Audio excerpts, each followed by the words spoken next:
Sebuah seni untuk bersikap bodoh. Saat kebanyakan orang membayangkan mental masa bodoh ini, mereka membayangkan sejenis kekalaman yang tidak terpengaruh apapun, ketenangan yang mampu melewati semua badai. Mereka membayangkan dan ingin menjadi seorang yang tak tergoyahkan dan tak membuat gusar siapapun. Ada sebutan untuk orang yang tidak punya emosi atau pemahaman untuk apapun, psikopat. Mengapa Anda ingin meniru seorang psikopat? Saya tidak habis pikir. Jadi apa arti masa bodoh di sini? Mari kita lihat 3 seni yang dapat membantu menjernihkan perkara ini. Seni 1. Masa bodoh bukan berarti menjadi acuh tak acuh. Masa bodoh berarti nyaman saat menjadi berbeda. Mari kita jernihkan. Sama sekali tidak ada yang dapat dikagumi atau diamini dalam sikap acuh tak acuh. Orang yang acuh tak acuh adalah mereka yang lemah dan ciut hatinya. Mereka tergolong couch potatoes atau malas bergerak dan tukang usil di internet. Faktanya, orang-orang yang acuh tak acuh sering berusaha untuk bersikap masa bodoh karena dalam kenyataannya mereka terlalu rewel terhadap segala sesuatu. Mereka terganggu dengan apa yang dipikirkan semua orang tentang rambut mereka, sehingga mereka tidak pernah bersusah payah mencuci atau menyisirnya. Mereka risau dengan apa yang dipikirkan setiap orang tentang ide mereka.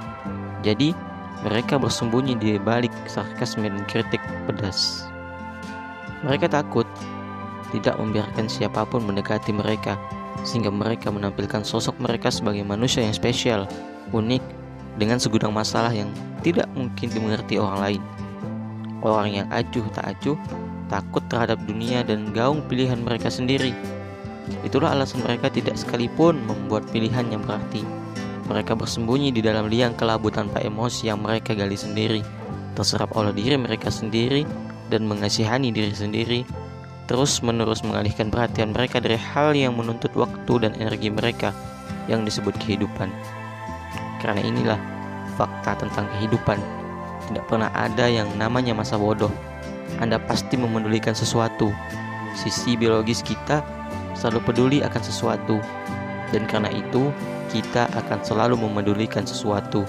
Pertanyaannya kemudian adalah, apa yang kita pedulikan? Hal apa yang kita pilih? Dan bagaimana cara agar kita bersikap masa bodoh terhadap hal yang memang tidak ada maknanya? Ibu saya baru saja ditipu teman dekatnya dan kehilangan uang dalam jumlah banyak. Jika saya acuh tak acuh, saya akan mengangkat bahu, menyeruput mocha, dan mengunduh serial The Wire musim berikutnya. Maaf Bu, tapi bukan itu yang saya lakukan. Saya geram, saya naik pitam, saya berkata, dasar. Lihat saja Bu, kita cari pengacara biar itu merasakan akibatnya. Tahu mengapa? Karena saya sama sekali tidak peduli. Saya akan hancurkan sekalian hidup laki-laki itu jika memang perlu. Ilustrasi tersebut menggambarkan ketajaman pertama dalam seni bersikap masa bodoh ini. Ketika kita berkata, awas, Mark Manson bersikap masa bodoh. Ini bukan berarti bahwa Mark Manson bersikap masa bodoh tentang apapun.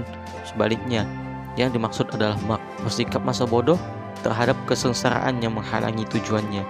Dia tidak ambil pusing dengan orang-orang yang geram saat ia melakukan sesuatu yang dirasa benar atau penting atau mulia. Artinya bahwa Mark Manson adalah tipe orang yang akan menulis kisah dirinya sebagai orang ketiga hanya karena dalam pikirannya itu adalah hal yang tepat untuk dilakukan. Dia hanya masa bodoh, itu saja. Inilah yang patut dikagumi. Tentu saja, bukan saya yang harus Anda kagumi dalam kalimat-kalimat di atas. Namun, perjuangan dalam mengatasi kesulitan, kerelaan untuk menjadi berbeda, dipandang sebagai orang buangan, sampah masyarakat, semua itu ditempuh demi nilai-nilai orang itu sendiri. Kesediaan untuk menetap lekat-lekat kegagalan dan mengangkat Anda ke arahnya. Orang-orang yang tidak peduli dengan kerasnya perjuangan itu tak peduli dengan risiko kegagalan, masa bodoh akan hal-hal yang memalukan yang mungkin terjadi. Orang-orang yang hanya tertawa lalu kembali mengajarkan apa yang mereka yakini, karena mereka tahu kalau itu benar. Mereka tahu kalau itu lebih penting daripada diri mereka sendiri. lebih penting daripada perasaan mereka sendiri dan kebanggaan serta ego mereka sendiri. Orang-orang ini berkata tidak untuk semua hal, namun untuk setiap hal yang tidak penting dalam hidup. Mereka menyimpannya untuk perkara yang sungguh penting, teman-teman, keluarga, target hidup, burritos, dan mungkin 1 atau 2 gugatan hukum.